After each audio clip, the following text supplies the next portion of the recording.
to be doing a little mod that I would like to see how it turns out on the Oneer. And depending on how good it turns out on the Oneer, we'll be adding it to the M3. But it is this thing right here. So I've been seeing these bits pop up quite a lot lately, and it's the ambient lighting in the car, and it looks really clean and very factory. So figured, you know what? Why not give it a shot? So this little package here, and of course, like everything else, I'll throw a link up for you guys to check it out for yourself. Comes with all the instructions, everything you need, but it seems to be pretty straightforward. I know a lot of people are not comfortable doing electrical stuff, and I wasn't for a while, but now I am. And it looks really, really basic. Most of this stuff just essentially plugs into the bits that you've got right here.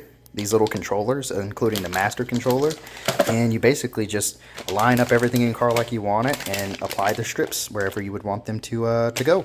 So luckily this looks really simple and straightforward, but you've got your master controller. This is your little mode button clicker. You can see it's kind of retard proof. They've got everything labeled, so your main footlight connects to this super long cord that's out here that you'll run into your footwells, your lights, and all the good stuff. The little clicky button here that changes the modes, and I can use this, which is cool, so I don't have to splice, and I can just get an adapter and plug it in to the ACC plug somewhere over there. But if I don't want to do that and I can't find it, I can just splice it and speed this up substantially. So all right, so we've got most of the things we need wired up in here.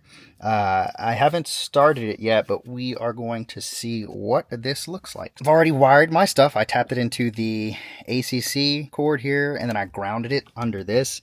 This is just going to be a temporary ground where I put it under here because I'm going to be getting this all done in carbon fiber. But for now, this is working, and I just want to make sure this stuff works. So let's give this a try. Oh, damn. Okay, that was sweet. So it does a really nice, it looks like a welcome strip thing.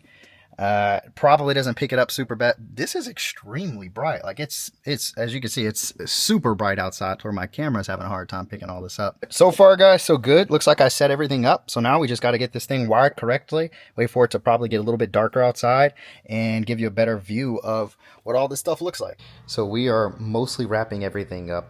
You probably can see it in the door, maybe not, but I've already got the strip already in this side, which is pretty sweet. And then I've got the strip there. But just so you guys get an idea of what this looks like right now, check this out. So you start it, it does this cool sequence. Boom. And then it phases over to here. It phases back. And then it phases to that side. And then it changes to orange. This is so freaking sweet. I wish I did this a lot sooner, and it was a lot easier than I thought it would be. Now, if you guys already have the model that has the door lights, mine doesn't. It was way more painful.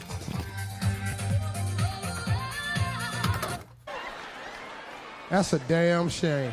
So if you already have the model that had the door handle lights, this is going to be way easier because it's plug and play. You'll essentially just plug in these two little adapter pieces or prongs, and then you're set to go. I had to do obviously a lot more work and pre-wire mine. So all that's basically left on my end here is doing that side over there, which we're going to get knocked out also. And then this car is going to be pretty much taken apart on absolute jack stand, so we can finally start the 1M full body build and get this thing going as planned. But right now, obviously got the seats in there looking real good, the steering wheel, the lights.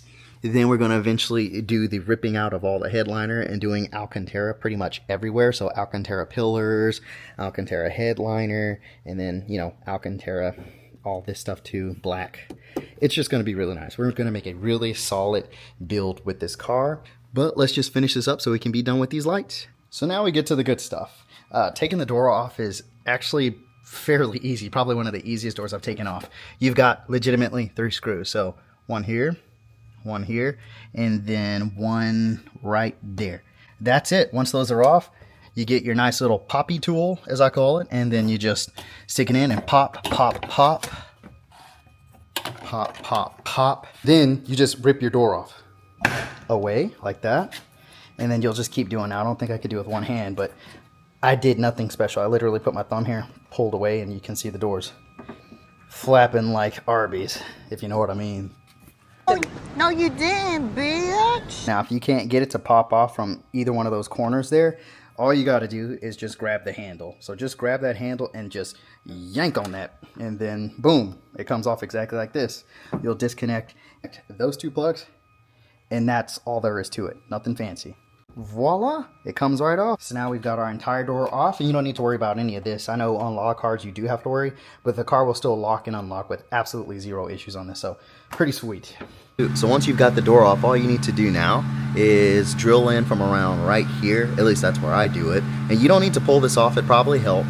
On my first one, I did cut a little bitty hole on the edge, but not a huge concern to me because, of course, you can't see it. But also, too, all this is going to be wrapped in Alcantara at some point. You can pull this portion off on your back portion of it. It's a ton of work to do all that. I don't think it's really all that necessary if you're just very careful and you just pull this back and drill in through here, and you should be good.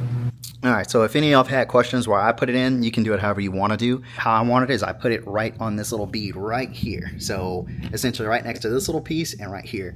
And if you look at it from the other side, I drilled right into that corner. Now I can see, obviously it looks a little bit funky right here on this corner just because I had my drill on too high of a setting, but this little piece right here, that's the biggest area that I don't like too much. Easy fix once I add the Alcantara over here, it'll, you know, kind of fluff through all this. But yeah, just turn your setting down on your drill and you should be fine. Other than that, this looks pretty good. No one's ever going to notice it. Now I will, but you know, part of doing project cars and stuff yourself. And once you give it the old love tap on, you know, all corners of the door, you're pretty much set. That's it. Put your last 3 bolts in, turn it on, and have fun. Once all that stuff is done, obviously, plug this bad boy in and pray for the best and all the lights sync up and work. So let's give this a try. Hardwired it all, but you'll see it starts from center. It's so sweet. And then it starts on both sides. So this side and that side, look, boom. And then it does a really cool shutter back on both. So you'll see, and then it goes all the way through. No rainbow colors, I promise, but that's just how it phases in. Then it phases back to the color I had it set. I don't remember when I changed it to green, but it's apparently green now. I usually leave it orange because I love orange. Lime green is probably my favorite color, but that is not the color that's going to stay in this car for now. So other than that, install was relatively easy. The hardest part was getting everything wired through this crap because it is just so cramped and everything is in here, and I wanted it hardwired through the 12 volts. And of course, the best way to do that is obviously routing it through that. So I did that on both sides. It came out really good, really flush. And the good thing too is I know down the road, once I do this on the M3, it's going to be way easier in that car because I won't have to route anything through there since that car already has the lighting package. So it'll just be plug and play. But I can't say anything bad about this kit. It's super easy to use. It's pretty damn high quality. And I kid you guys not, I paid $30 for this kit. It blows my mind how much other places sell these kits for when you can get the same high quality kit without the American branding, which clearly what I'm finding out, unfortunately, which I get it. Hey, if you got to make business one way, business is business. So I'm not mad at them. But when people are charging $400 for the same exact kit that's like $30 or $40, it makes you start to kind of wonder like, hey, how much of things am I overpaying for? Now, obviously there's certain things where I don't care. I'm going to pay the price, but little things like this, lighting kits and whatnot, absolutely go for it. And I'd say do it. I mean, the quality, if you guys are local, I'm extremely friendly. If you want to stop by the house or check out the car and see how all this stuff looks yourself, you'll agree the quality is. Check this out. There's the new carbon panels. All the lighting is finished. Ooh, yeah. Look at this stuff. Oh, everything is coming together nicely. And then we've got the phasers coming in, or the sequential shift, whatever you call it. Boom. Boom. We've got the full carbon setup all in here.